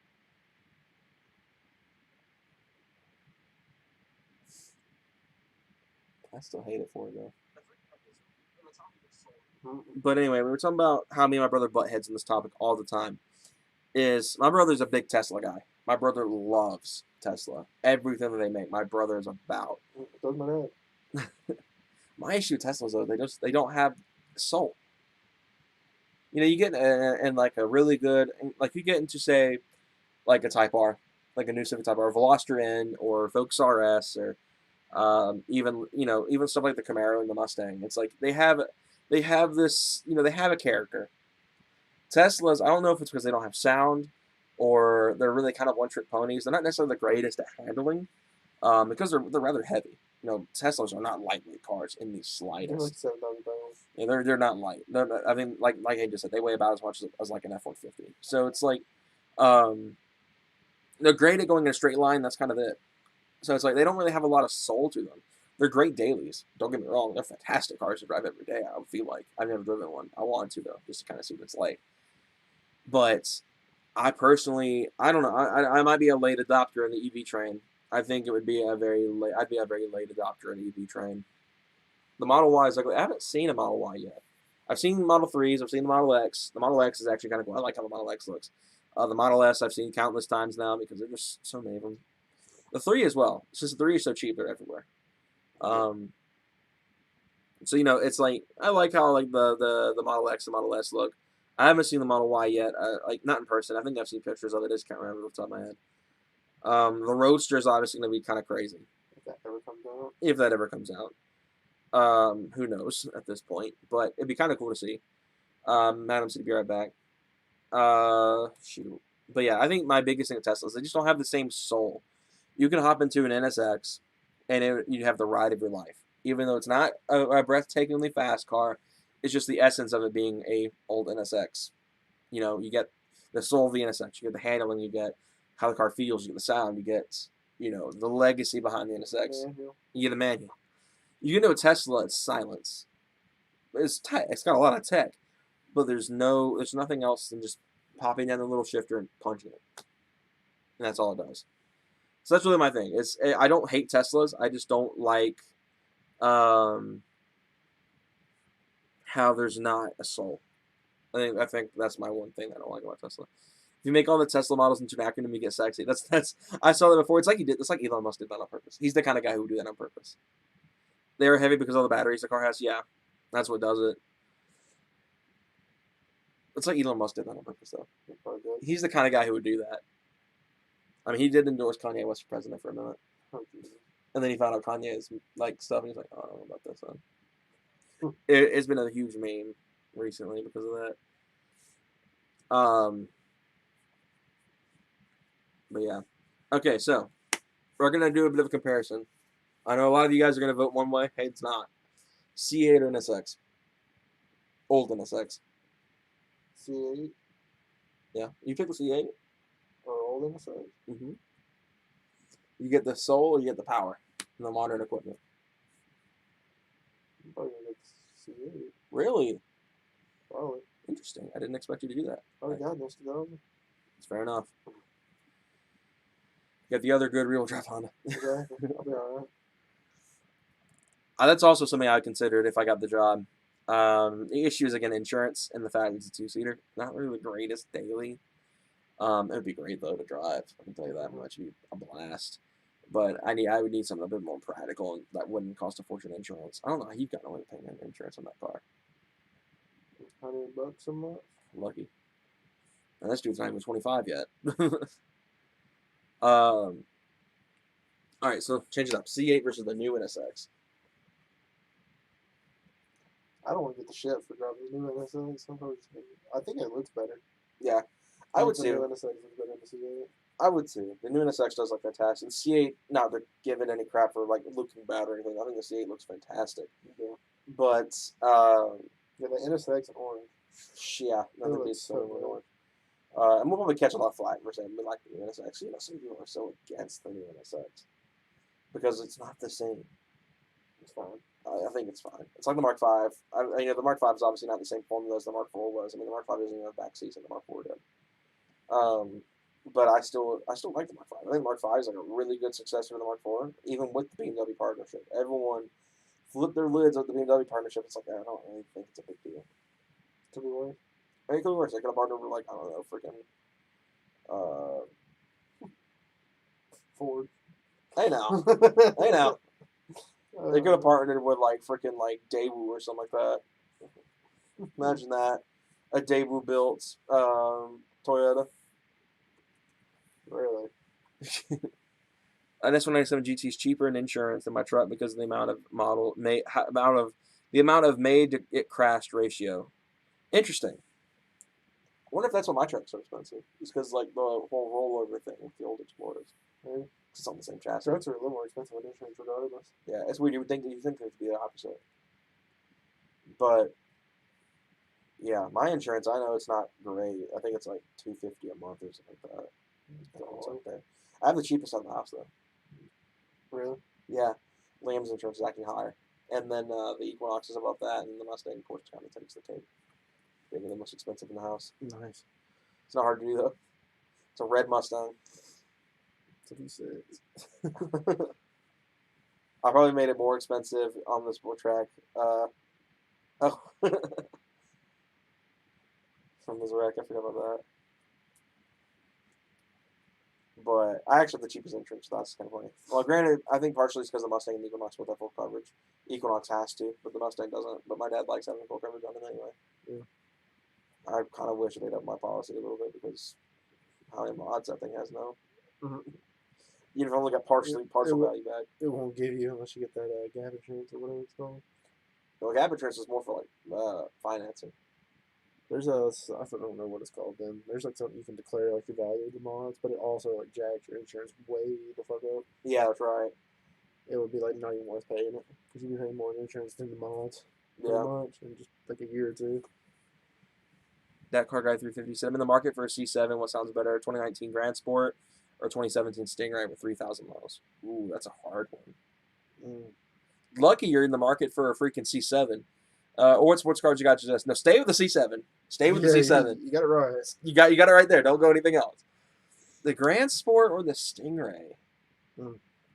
Grand Sport's got way more presence. The Grand Sport does have more presence because it's 3,000 miles of brand new fucking car. That's a hard one for sure. It's just like out of curiosity. 13 is not that bad. No, not at all. I mean, they're both really low mileage either way. Curiosity though. Question. I'm not gonna judge you either way. Is it 7-speed or 8-speed? Are you going 3-pedal or are you going 2-pedal? I believe one has 5 more horsepower than the other. Yeah, it's probably the Grand Sport. That's probably has more horsepower. Mm-hmm. The Grand Sport's gonna have the presence though. If you want the road presence, get the Grand Sport. if you just kind of want if you want the lower mileage, you want the entry, you want to get just in the door with the C7. The Stingray is not a bad car. No. The Stingray is fantastic. I love the C7. It's one of the greatest cars I think ever made. Even if the C8 handles better, the C7 just had everything going right. I mean, it had a really good transmission. Either way, like sure the 8-speed didn't have the greatest paddle response, but that transmission sure showed how to work it. Oh, you're gonna go with the transport. Get the manual. That determines it for me. That if I was buying it. Yeah. I think the manual is better in the Corvette. I would say the issue of the auto is again the paddle feel was not great. From what I've seen, I know a lot of older American auto cars like this, like the Mustang, still hasn't gotten it right, and the Camaro's still not great either. The Stingray, the automatic in the C7, it has such a bad response time. Like you hit the paddle, it's like a quarter second for the shift. So what are the Corvette trim levels in order? Okay, so there's the Stingray. And then there's the Grand Sport, the Z06, and the ZR1. That's how it goes. The Grand Sport usually comes out about the same time as the Z06. They always start off with just the Stingray, the base model. Usually they'll do the Z06 and Grand Sport simultaneously. So then there's the ZR1, which is always the last. There was also a Z06 with only 14K more. Yeah, I would feel like the Grand Sport would probably be a better option. Z06s are nice, but that's a big gap. And honestly, you could just put a Magnuson or something like that on the LT1 car. Do like some LT4 stuff, like the LT4 fuel pump and I think like injectors, but do like a different blower, like a Pro Charger or a Magnuson or something like that on the Grand Sport or the Stingray, whichever one you go with, and it'll be pretty much just as fast as the Z06. You just won't get like the better looks. Well, we got a Grand Sport. The ZL1 would be a great choice too. Honestly though, if your dreaming car is a Corvette, get the Corvette instead of the ZL1. The ZL1, even if you got a 10-speed ZL1, that'd be a rocket ship. But I would say if you're really wanting a C7, like don't compromise on the ZL1. I know they cost about the same as a Grand Sport, because I know they're not terribly expensive anymore. I mean, they're still pricey, of course. They're not like 30 grand, 20 grand cars, but they're not like 70 or anything, like a Z06 would be. So I don't know. I guess it's really up to you what you would do. I would say Z01 would be a great idea. It's faster than both. I think they're even faster than the Z06 actually. Obviously, I like the Z01, the Vet, and the Chevy SS with the price here. The SS is unbelievably expensive for how old it is now. I mean, it's not a new car anymore. I would love an SS. I think for me though, if I was going to get something, I'd probably get the G8 because it's a lot cheaper. But finding a manual G8 is almost impossible. Honestly, right now is the perfect time to buy a C7. I agree. With the C8 being out, the C7s are going to start dropping a little bit. Kind of like how the C6 and C5 did when the generation following came out. They kind of dropped a little bit. C7s are probably going to do the same thing, if I had to guess. I don't know, maybe not. I could be wrong because it's the last front engine one. You can literally buy a G8 GXP, which is the same as the SS. Yeah, that's the issue is finding them. Every GXP I've been able to see has been like 30. Can you hand me my order real quick? Thank you, sir. Oh no. So, I'm probably not going to lose too much longer, guys. I got to get home because I didn't bring, like I said earlier, I didn't bring anything to stay here for the night because I kind of forgot. Probably will do this about another like 10, 20 minutes, probably 20. I'm kind of liking how things are going. So we also brought up the ZL1. What do you think? ZL1 or Grand Sport or Stingray? ZL1's faster. I'd probably still stick with the Corvette. That's like dream car status. It's true. It's got more like, I don't know. It just looks way better in my opinion than the Camaro. Camaro still looks great. Yeah. Looks better than the Mustang. I know he said, wow. I know he said that's one of his cars he plans on getting in the future. Because I know you said it's either keep the S2K, get a new daily, or sell both and get a Camaro. What do you guys think? I want to know what you guys think. Because having two cars is great. I love having two cars. But at the same time, having a 6th gen would be kind of dope. Yeah. But I wouldn't be able to do cool stuff to it, like exhaust and stuff. Yeah. Because I'd have to leave for work so early. My dad would get pissed. Get like the new Corsa with NPP. It's still going to be right up under there. That's true. Magnum said he is back. He had some new nighttime mods to the Jeep and the digital gauges installed in the truck. That's kind of cool. Digital gauges, what's that? I wish I could do that. A-Bitter said, isn't there a rumor the Camaro will be ended in 2023? I've heard about it. I don't trust it, though. I think the Camaro probably still sells enough to be able to hold afloat. I mean, I think I wouldn't say it's in between the Charger and the Mustang. It's just not. The Charger sells pretty well. I would say it's probably the worst of the big three, which sucks because I really like the Camaro. I mean, the 6th gen has proven to be a fantastic car. Because I would hate if that's the end, but I don't know. I don't think it's being ended. I mean, there's lots of like rumors and everything, but that's just what they are, the rumors. I mean, there's no confirmation yet from GM that the Camaro's getting axed again. Hopefully not. I would love to see it stay around. They've like the 6th gen just absolutely killed it. I mean, I think really it made it difficult when they did the facelift in 19. That kind of probably put a nail in the coffin, so to speak. Because I mean, it was obvious that no one liked it because they changed it for 2020. It grew on me. I used to despise it, but it's growing on me a little bit. Fast Life Rush has a lot to think that. It will end sadly. In my opinion, the 19 had an ugly front, but the 2020 saved it. I agree. I liked it. I thought the 19 didn't look too bad. Yeah, I had to grown people. I hated it at first, but the more I've like seen them, like outside of pictures, the more I like them. Aviator says it's about a funny because I see as many 6 gens as S550s. Not around here. No, I see way more. There's S550s. a lot more. There's a much larger presence of S550s than there are 6 Chargers more than gens. anything. Yeah, Charger kind of dominates out here. There's a lot more Mopars than there are Mustangs and Camaros in this area where we live. I've seen a couple 6 gens like local, but not as many as S550s or A few 5th gens too. Yeah.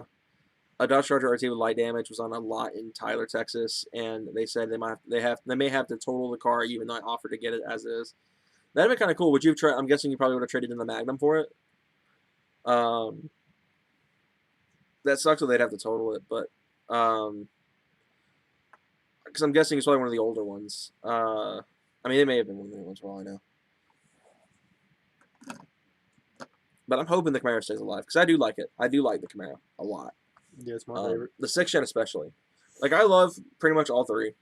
Sure, I like to crap on the fact that the Charger's heavy and the Challenger's heavy, but I still like them to an extent. The Camaro and the Mustang are fantastic cars. I mean, they're all three fantastic cars. So it's like it's difficult because I really don't want to see the Camaro die. Because it's like it would leave a big hole in the scene, right? I mean, the domestic scene is pretty, like especially here in Atlanta. It's ironic. Atlanta's car scene, it's predominantly all three of those cars. Mm-hmm. If the Camaro gets discontinued, that's a huge hole for the Atlanta scene in particular. Wasn't there going to be a Camaro Mach-E competitor? They're rumoring that to be called the Panther. They're actually thinking about giving that the Camaro's original name, which was the Panther. Also, a 300C with shiftable auto is up for $2,000. That's not a bad deal. 300Cs, depending how old it is, I'm not crazy with the older 300s. The new ones are a little bit better. But the old ones are not my thing. You know, out of like the mid 2000s Dodges, the Magnum was actually my favorite. I don't really like any of the other ones. The Charger, especially now, it's dated horribly. The Challenger, I mean, I'm sure the Challenger looks the closest to its newest version. Yeah. But even then, it's like the 5-speed auto is not great. And the early 5.7s were not great either. The 5.7 really didn't get good until recently. And the 8-speed probably has a lot to do with that. A 300C probably be more comfortable than like a Charger would be. But yeah, anyway. I really hope the Camaro doesn't get axed. That would suck. Camaro's a fantastic car. Like you said, it's his favorite of the three. Mm-hmm. My thing is, I'll be honest, even as a Ford guy, I would probably buy a 6th gen before I buy an S550. Just because it's a better interior.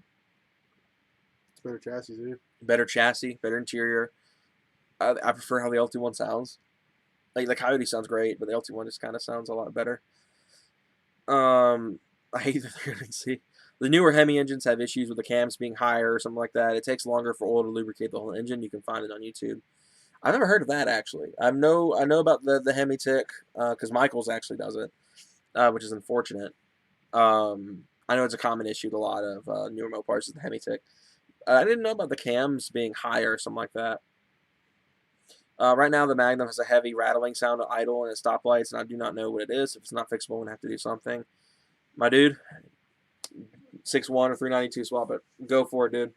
The Magnum is probably one of my favorite cars. One thing, okay, so I don't know if you've seen this before. People are taking the Magnum and are putting, because they're all in the same chassis, taking the 15 to current Charger front, and it's on the Magnum. Mm-hmm. That's what Michael calls the Chagnum. Yeah. I love it. I think it's cool. Did they fix the piston slap on the Gen 3 Coyote? I'm actually not quite sure. I haven't heard too many issues out of the 19s and up. I know the 18s were horrid. Horrid. But I don't know about anything about the 19s or 20s. I haven't heard if that's finally been fixed. I think they kind of got a hold of the MT82 issues with the Gen 3s. Probably not, because it's the MT82. I mean, obviously there's a lawsuit over it, so I mean, it kind of shows enough that it hasn't been carried the better. But I don't know about I don't know if they fixed the piston slap yet. I hope they did. Yeah, you might want to get on that.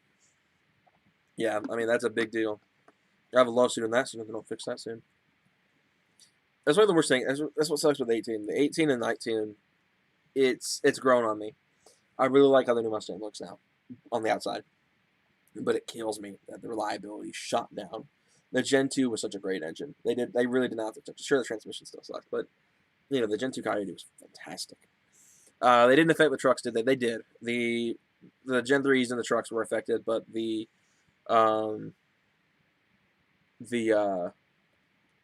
speeds are better.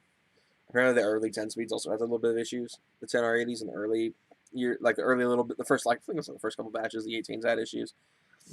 But they're better now.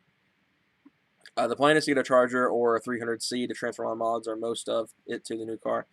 You know, since they're on the same chassis, I mean, it wouldn't be too hard to transfer a lot of the stuff you've done in the Magnum to it. Obviously, any sort of performance mods won't transfer because, you know, they're not the same engine.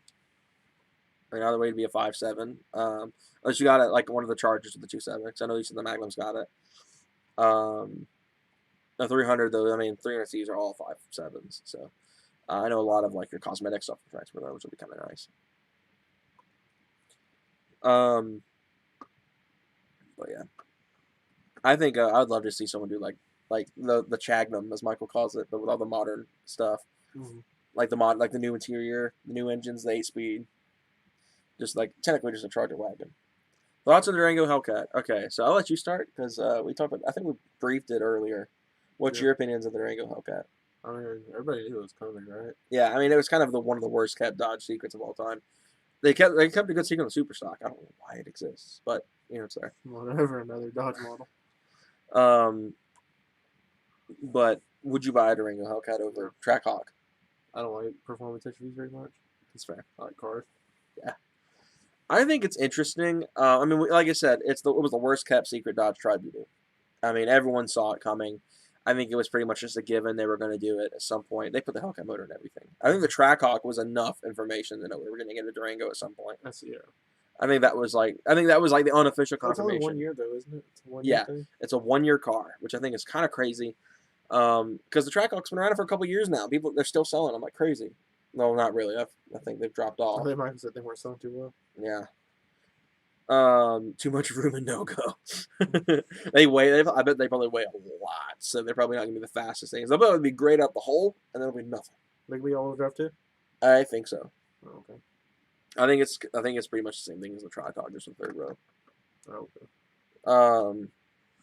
Trackhawks, though, are very low end cars. They launch very, very hard at the hole, but that's pretty much all they can do. I think the FCA executives have been snorting too much cocaine. Pretty much right now, like my thing with FCA right now is they're being very unoriginal. They're just putting the Hellcat motor in everything. Like, come out with some cool cars. I mean, like, you know, it'd be great to see them do something like a Veloster or a Civic Type R competitor to kind of take the hole in the Focus RS left behind. Chevy too, for that matter. Like Ford too. Oh, Ford doesn't have anything that can compete with them anymore. Oh, like they could say the Edge ST competes with it. Oh, God. Well, with Dodge axing the dart, and I think Chevy's killed off all of their cars too. I mean, there's not really anything they could use to compete with the Civic Type R and the Veloster N. I don't know. I don't know. Dodge right now is just being very unoriginal. I guess it's cool. It's a cool novelty to have, like, you know, various versions of the Hellcat to buy, especially with the Durango and of course the incoming TRX. Screw it, like 797 horsepower Pacifica. That'd be kind of interesting. I've been waiting for some sort of crazy minivan build. I know BC Moto did a 1,000 horsepower Odyssey a couple years ago. That was slammed, manual swapped Odyssey with a big Boys turbo. just did. Yeah, they did their Odyssey as well. They just hit 1,000. Gosh, yeah, I forgot about that. I think it's a K series. Yeah. The one that BC Moto did was the J Series. Okay, so question for you, Hayden. Fully upgrade the S2K or buy your biggest dream car? No. So, you're thinking C701 or build the I'll S2K. probably have to get the 01. I love the S2K, but it's just like it's like Noise. but on steroids. Yeah. So Hayden made a joke last night at the meet because it was a C5. And everyone's like, oh, yeah, it's the S2K Extra. yeah, it's the actual.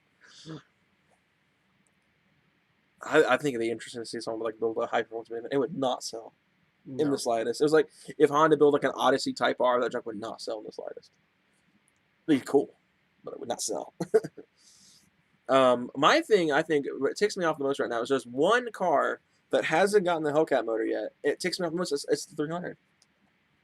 It was one of the first SRT8s, but it got screwed on the Hellcat motor and the 392 in the States. They didn't get the 390. Oh, I think it did. It did get the 392 here. I think the 392 and the 8-speed, Yeah, which is really- the combo you want. I know. Explorer RS, oh no. That would be interesting. I hope not, but it'd be interesting. Sea of Dodge, Hemi, everything. That's pretty much it is. Pretty much what it is. Just stick the Hellcat in everything. Everything. If it's big enough, put it in there. Yeah. I think the 300 got shafted so hard because it's like for a while the 300 looked better, and then the Charger kind of got its refresh in 15. It looks a lot better than the 300, but I feel like that's the one car. It's like I don't know. I feel like that'd have been cool if they'd made the 300 Hellcat because it would have been, a luxury sedan with 700 horsepower. It'd be America's fighter against like the S65 AMG. Or the 7, like the M7, if that's a thing. I don't think it is yet. One of like the big German fast luxury sedans, like stuff like the S-Class. But they never did. And it really kind of sucks because it would have been a great competitor if they did like a 300 Hellcat. Or at least just brought back the SRT variant because it'd be, even then it'd be, M5 territory. Like if we're talking luxury sedan versus luxury sedan, obviously the Scat Pack can compete with the M5. But in terms of like a luxury sedan battle, I mean, we don't really have. Well, yeah, the CTS-V. The CTS-V was like the big competitor, but right now with that being gone too, I mean, America doesn't really have any competition against stuff like the S65 and the 7 Series and the RS7, stuff like that. So I mean, like right now, I mean, there's just no competition really in America right now. Like the CT6 has already gotten the V variant. I think the CT6V's gone already. And so they're working on the LT5 with the manual one. Yeah. They're bringing that back because they did the Blackwing for briefly and it bombed. So I think they're moving back to the LTs, which would be kind of nice. And then there's I think it's the CT6 with V with a manual and the LT5, which would be kind of cool to have that back. We haven't had a manual V car in a while. Well, we had the ATS, but in terms of like the big V8 ones. The CTS-V is great, though. I love the CTS-V. It's kind of forgettable sometimes, though, which kind of sucks. It's like, in the world of like the Hellcats and stuff like that, it kind of got pushed to the back. Like, you don't see many V3s as much as you do like Hellcats, which kind of sucks because that V3 is a fantastic car. Even though our production said it kind of sucked. Looks good. It does look fantastic. I love how the CTS-V looks. The S63 probably win. They're smooth and they launch hard. Yeah, the S-Classes are pretty brutal. I mean, I've heard nothing but great things about those S-Class AMGs when it comes to just how hard they launch. And they're definitely smooth cars. But I don't know. I really wish one of the American companies would come out with some sort of competitor. What's your thoughts on the Nitro? Oh my gosh. I'm not crazy with the Nitro, really. No, I think It's not. It's so gross. The Jeep version was a lot better. I forget what the Jeep version was called. I think it was called the Commander, I want to say. I like that a lot more than the Nitro. The Nitro was not a good-looking car in the slightest. Like a fish tank. So, do you think? Okay, so what's your opinion on the idea of Buick bringing back like a GNX for the Grand National? They would do something kind of similar, like build a car based on the Alpha chassis, kind of take the place the ATS-V did. As long as they make it look good. Yeah, like if it looked good, it was like a turbo 600. Yeah, like they took the idea of what the ATS-V was and just kind of put a Buick back on it. Get like a Q50 competitor. It's kind of dope. Because that's what I feel like. I feel like Buick's probably gonna die soon because they're not selling very well, and Buick just doesn't have many cool cars. Sure, I know performance cars are kind of on the decline right now. I mean, that's why a lot of them are dying.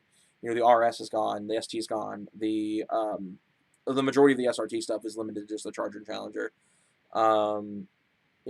GM's killed off a lot of their performance stuff. I mean, the Camaro is on the chopping block apparently, so it's like, it'd be cool to see, them take the essence of the ATS-V and put it into a Buick badge. Should GMC remake the Cyclone? They like that car guy just said, they're doing pretty much a kind of similar topic, how the Lightning was brought back briefly. They're pretty much just kind of throwing a butt ton of power in the the Canyon, and they're making a modern Cyclone. Cyclone, there we go. Here, I'm gonna put it off screen. I was thinking about trading for that too, but I wish I had jumped on the 4x4 Grand Cherokee. That was on a lot when I got my mother's Jeep build. Yeah, Michael drove a 4.7 one, and it was all right. He drove an SRT8 as well, a mid-2000s SRT8, and it was apparently bad. Like, he actually did not like it at all. The owner would not let me have it because the engine tick. Yeah, Hemis just seem to do that, which kind of sucks. I don't know if it's bad or not. I don't know enough about the Hemi to tell you whether the Hemi tick's, like, detrimental or anything. I know it's not great, but it's not great for it. But yeah, you don't want to take anything at all, but they all do it. Yeah, it's really odd. But I don't know. What do you think would be the best competitor right now that we have against, the M5 coming from the U.S.? It's nothing. No sedans right now, is it? I mean, the only thing we have is the Charger.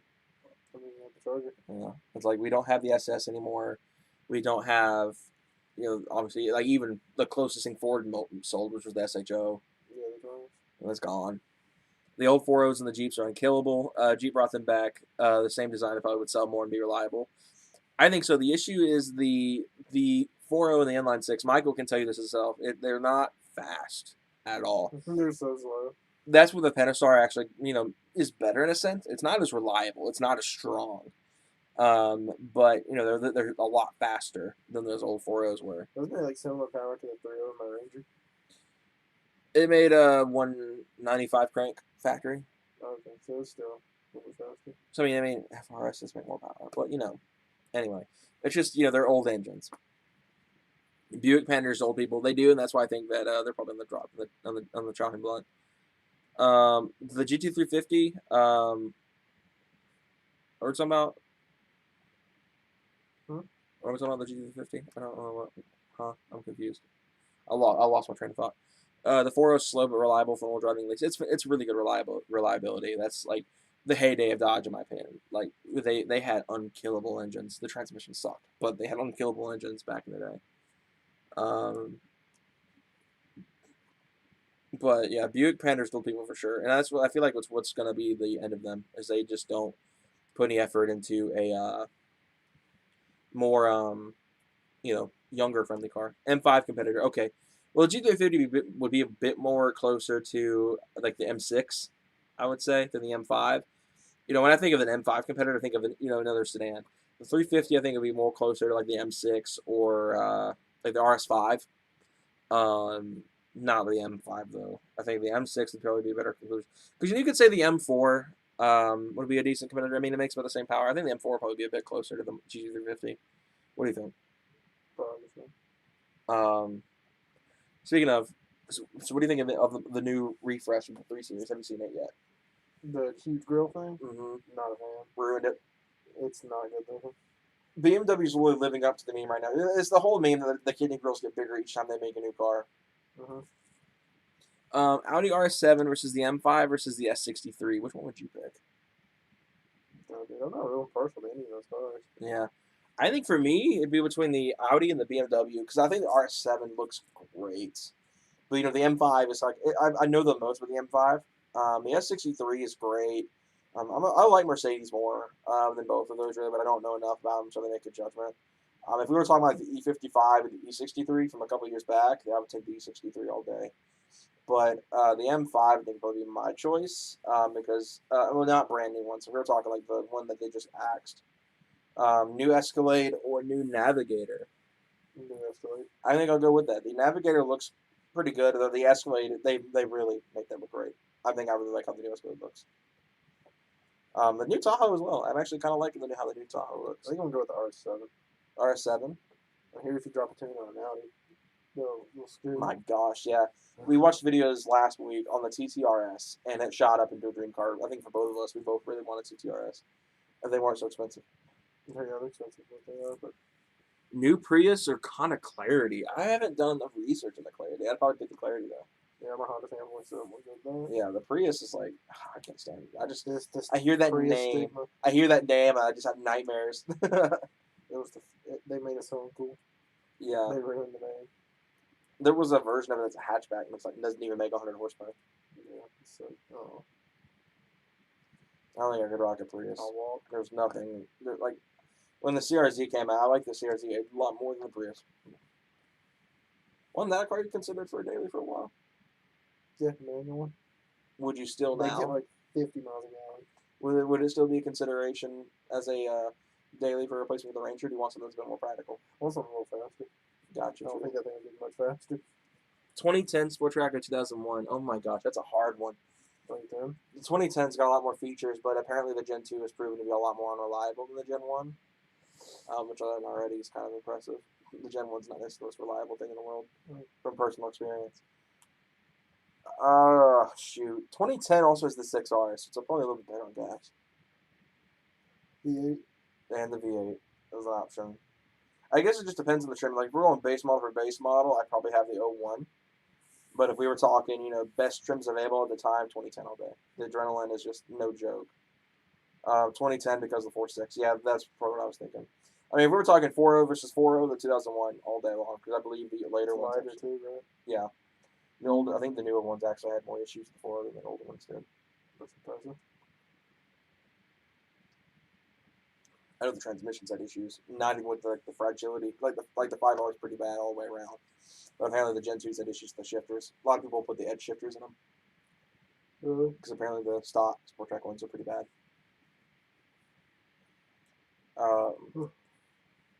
Let's see, what's another one here? Alright. Let's see, I'm trying to think. I was about to ask you ST versus GT, how about another GT? Yeah, right. Alright, so here we go. Golf R, Focus RS, Type R, or Veloster N? Probably Golf R. Interesting. I kind of expected that, really. Do you want RS? I don't know. It really, I think, would be between. I hate to say it, but I'd probably pick the Veloster N over the Type R. Mm-hmm. But it'd be between the RS and the Veloster N. No, not the Veloster N. It'd be I'd probably pick the Golf R over the RS, to be honest. Yeah. I don't know. There's just something about the Golf R. The RS is fantastic. I rode that one the other day. It was mind blowing. But I don't know. I think the Golf R would be a bit better. Just better quality parts and everything. So at the end of the day, I think the stigma of owning a Focus is going to be bad. Sure, it's an RS. It's already a great car. But it's like, at the same time, it's like, oh, you still drive a Focus. You paid $30,000 for a Focus. I think we said same thing for a Golf. Golf's Yeah. like starting at like, you can get those for like $15,000. Yeah. The 5R is also kind of sensitive. Yeah, the 5R sucks. I've learned very quickly that the 5R sucks. It's literally, I really wish I had enough money to manual swap it because I'd get it done in a heartbeat. Camry TRD, Accord V6, or Fusion Sport. I mean, honestly, I think the Camry. The Camry TRD is pretty cool. Yeah, I'm gonna be Camry. The Accord V6 is great. Yeah, but Ford V6 every second. Yeah, I'll take the Taurus show. I miss that car, dude. The Taurus SHO was kind of cool. It was definitely a big sleeper, and it was only really good at being a sleeper. But it was such a cool car. Even if it didn't look special or anything, Ford didn't really make it look too definingly different, other than the SHO version. Stick Shift 2010 Fusion. Yeah, they exist. You can find the early Fusions and 6 speeds. Okay. Weird. Back when they offered manuals and things. Overseas, they offer manuals and everything, which is kind of funny. Yeah, I don't understand why people don't drive them around here. There's a Hyundai crossover in Asia, the Middle East, and I think parts of Europe. That comes in a manual. A crossover. Like, bruh, why? Why don't we get that crap here? But I guess, they know it won't sell because I'm freaking 90% of Americans are too much of a list of stick. What about the automatics, bro? I hate automatics. Unless it's a new one. New automatics where it's at, but old automatics. Oof, I really hate old autos. They've gotten their act together with the new autos, though. They're good, but still, It's nothing like the experience. Yeah, I wish the Fusion could have gotten like an ST variant. That would be kind of interesting. They've been the only sedan really, because I know they really do the STs and hatches. Because Karen doesn't want to shift while she's drinking Starbucks. I've actually so fun fact, I've never drank Starbucks before, ever. It's overhyped. It's not. I mean, it's okay. It's like, I don't drink coffee though. That's my thing. I don't drink coffee. they have some stuff that doesn't taste like coffee. It's basically like ice cream at that point. Mm-hmm. When I just go to Dairy Queen. It's kind of same. Cold Stone, Dairy Queen. It's pretty good, but it's like, I don't know. Definitely not as hyped It's up. always as a wait, and I just never. It's not for me. Yeah, the Starbucks out here is always crowded. Like I it's think always. it's everywhere. People love that shit for some reason. I'm not crazy about it. That's like again, I don't drink coffee. That's my thing. I went on a date to a coffee shop once, and I was like, "Yeah, I don't drink coffee." And I was like, "What?" I really just don't like coffee. So it's like I'll drink sweet tea all day, but coffee's just I not my drink thing. black coffee. That's it. Yeah, people are gonna think that's crazy. Yeah, I don't know. I've just never. I haven't had a coffee about 5-10 years. I don't remember. I drink Monster. I know it's unhealthy, but it's quick and easy. Yeah, So, I I don't. drink a lot of Monster too. I don't Especially drink. when I work. I don't drink energy drinks because of the whole like issue with like, the hearts and everything. I take the mechanic's breakfast Monster. True. That is the mechanic's breakfast right there. Yeah, when I had to go lift cabinets all day, I caught me 2 of those before I went into work. And that drunk, you just I needed the energy.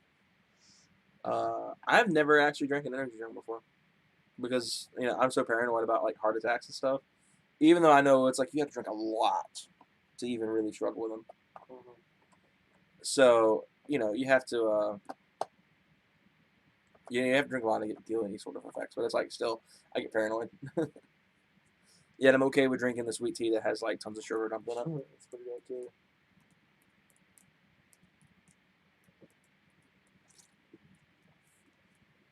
Man, this bottle of water is huge. I bought this last night in the meet, and I wound up filling. I've been using it and filling it up the last couple of days because I have like the pure filter at home. So great for getting hydrated. It sucks when you have to go to the bathroom every 10 seconds. Hey, you need to get a Keurig, dog. No shit. Yes, sir. Like 3-4 seconds. Yes, sir. Don't drink Monster in an empty stomach; it'll leave you shaking. Yeah, it's like isn't it like beer hits harder if you drink in an empty stomach? Yeah. I think it absorbs faster. He says he has one. How do you not have time? Say you're quick. You gotta get up early or something. Also, on YouTube is not Karens, but some crazy bees who want to F with people. Don't like waiting for it to cool. Huh. That's true. Yeah, I find the Karen thing funny. It's like, it's like the Kyles. Kyle. I I thought it was Chad's. Chad's too, yeah. Karen's making a scene and then and then apologizing. Some of the ones I've seen recently, like the people, I'm trying to remember all the big ones, like the one who called the cops on the kids at the lemonade stand or something like that. I can't remember what it was. There was another one. It was the cookout one. That one, I was just like, are you serious? Rather than a cookout and you're calling the cops on them for grilling out. Like, people confuse me. And Cars Across Texas did that whole thing recently. His channel exploded because of that. And I was like, is this woman serious? Like, I have yet to run into someone like that, which has been great. But I have no doubt it'll happen someday. I've got a freaking douchebag of a neighbor that might as well be a Karen, but he's a dude. He's an old man.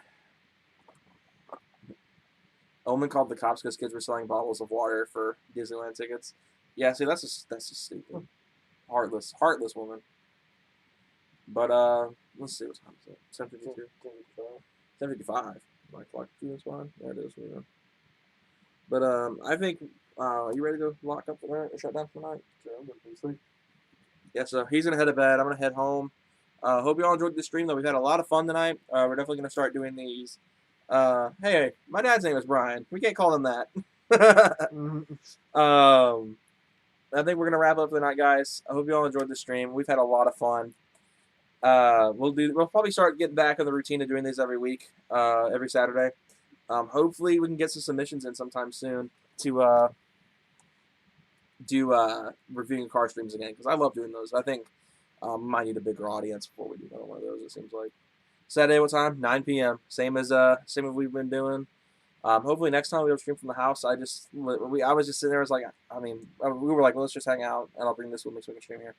But anyway, guys, I'll catch you guys next time. Have a good evening. Have a good rest of the weekend. Stay safe out there. I'll see you guys Monday with a new video. Take care, guys.